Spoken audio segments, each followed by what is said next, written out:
All right, chapter 5. If you don't have the words you need, borrow someone else's.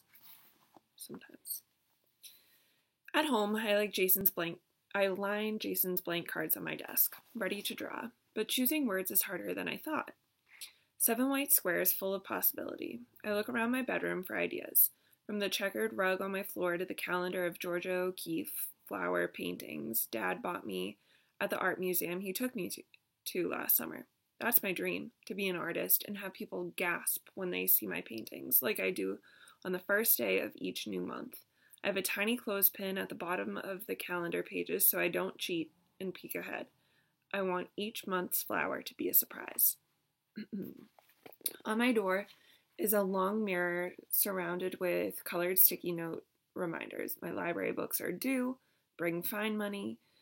August 8th is Melissa's birthday. Remember, it takes 7 to 9 business days for mail to get to California, so plan ahead. And even a few reminders left over from school. Find lunch card, project due Tuesday. I kept those up because it's nice to see them and know they don't matter anymore. Fair. On my desk is the little bamboo plant in the blue swirly dish Melissa gave me for my last birthday, and my computer with the longest, hardest to spell password I could think of. Anthropological. That's so David won't figure it out. Across one bookshelf is a row of art supplies and cans, pencils, markers, and paintbrushes. On the next shelf are paint bottles and stacks of paper, everything from thick watercolor paper to filmy sheets of jewel-colored tissue paper, and lots of things I've collected. Shells, rocks, a tiny glass elephant, a blackened old skeleton key my grandmother found I don't know what's wrong with me. Sorry.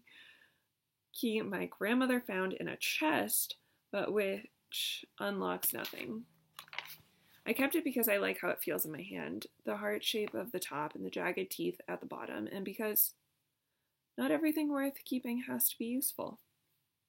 Between my desk and my bed is a long window with gauzy purple curtains that let daylight through, even when the curtains are closed. And on the windowsills is a row of tiny colored bottles I bought one day at Elliot's Antiques, sunlit purple, green, and gold.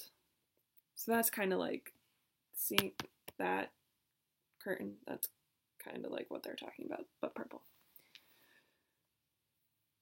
On the other side of my desk hangs my bulletin board covered with drawings and little paintings, a pencil gray castle I started but never finished, a monkey painted on an emerald tissue paper rainforest, a colored pencil cartoon from 3 years ago of my guinea pigs dancing. I still like it, even if it's old and I can do better now. Well, there's something. I pick up my pencil and write on the first cards, drawing. Guinea pig. Under my window, Nutmeg and Cinnamon purr happily, shuffling through the shavings in their cage. Nutmeg lifts her head, and I look away quick. Anytime they catch me watching them, my guinea pigs think I should feed them. Picking up the next card, I decide I shouldn't do just me words. That day, with the guitar, Jason could have used something fiery to say, something juicier than sad or mad.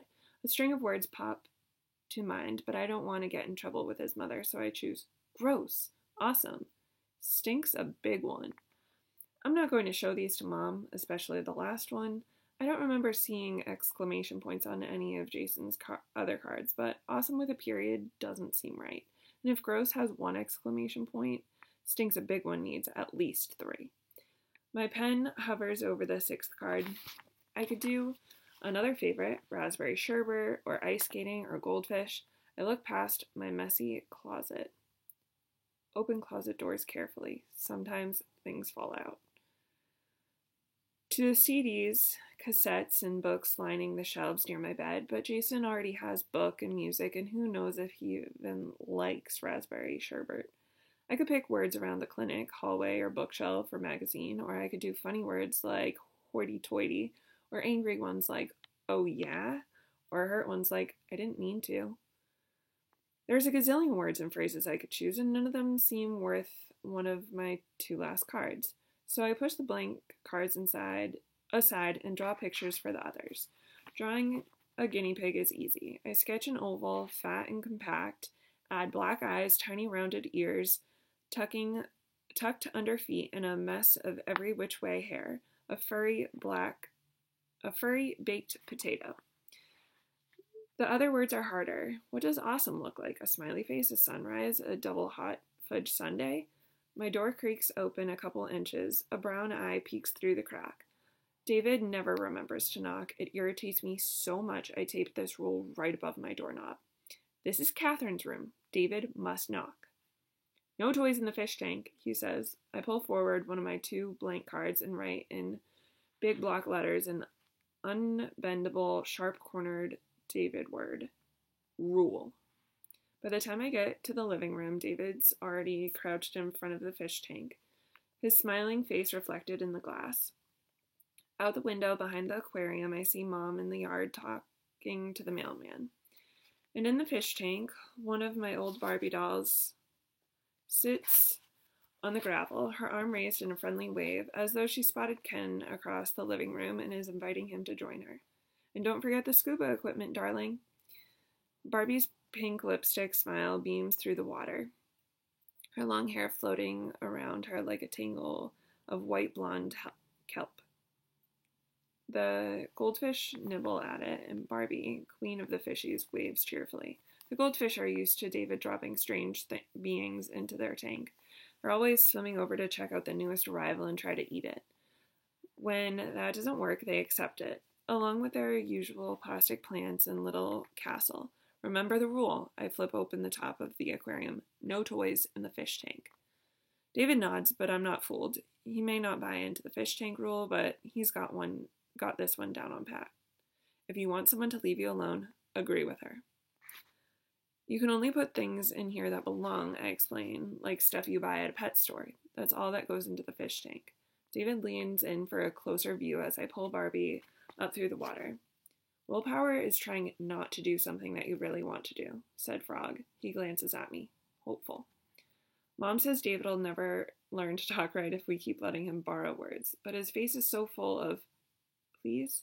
I say, you mean like trying not to eat all of these cookies? Asked Toad.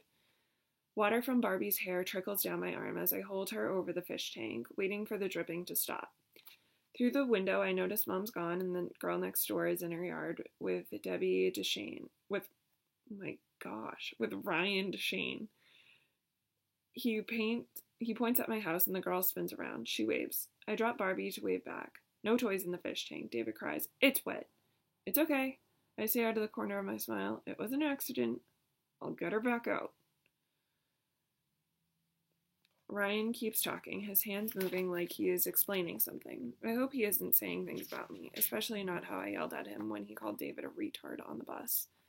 But her wave didn't seem like a making fun wave. It seemed more of a, hi, wait! Glancing at David, I see his pants wadded at his feet. I jump in front of the window to pull the curtains closed. David, go find Mom, now! I have a pants rule, too. Pantless brothers are not my problem.